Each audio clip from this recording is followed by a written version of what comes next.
చంద్రబాబు ఎట్లా చూస్తాడు తెలుసా ప్రజలను? వీళ్ళని ఎట్లా మోసం చేయాలి, వీళ్ళతో ఎట్లా ఓట్లు వేయించుకోవాలి, ఎట్లా నేను సీఎం కావాలని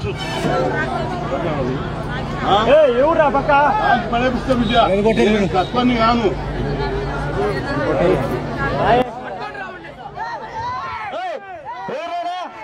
దమ్ముంటే నా కొడకల్లారా ఎవడైనా సవాల్ రక్కగాండి ఇక్కడికి.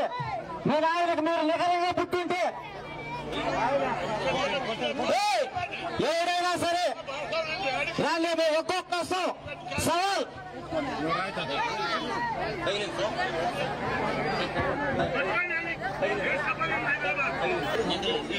మన పేదల కోసం జగన్మోహన్ రెడ్డి చేస్తున్నట్టే ఎవడో దుర్మార్గుడు ఈ రాయితోడు కొట్టింది, నాకు ఈపులో వచ్చి తలిగింది. ఖబర్దార్, నేనేం అలా తప్పలు వచ్చిన లీడర్ కాదు. పేదలకు నేను పేదల కోసం పుట్టి పేదలు చదువుకోవాలని పెట్టినా.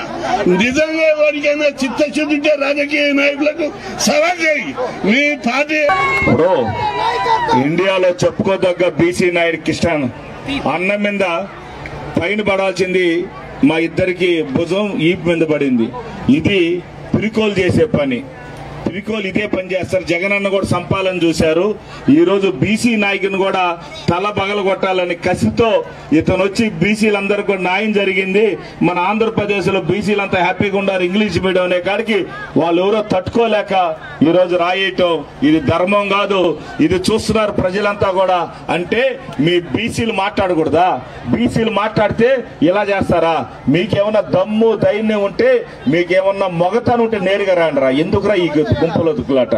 ఇదేనా మీరు చేసే? ఈ రోజు హైదరాబాద్ నుంచి వచ్చి ఇక్కడ రాజకీయం చేస్తున్నావు సుధీర్. నేను లోకల్ గుండా మసూదరండి, నేను లోకల్లోని. నువ్వు రాళ్ళు వేసేంత మాత్రం ఎవరు భయపడేవాళ్ళు లేరు. నువ్వు ఏం చేసినా నా కార్యకర్తలు కాదు, లీడర్ కాదు, ఎవరికి భయపడరు. సిఐ గారు ఆ పై నుంచి వచ్చింది సార్, ఒక్క చూడండి సైడ్ నుంచి. సీరియస్ చూడండి సార్. ఆలోచించిన ప్రజలారా, వాళ్ళు ఏమన్నా పీఠం మీద గాని వస్తే వాళ్ళ గన్ కల్చర్ వస్తుంది. వాళ్ళకి ఏమైనా పీఠం మీద వస్తే ఆల్రెడీ ఎర్రసంద్రం స్మగ్లర్లో 10 మంది చనిపోయారు.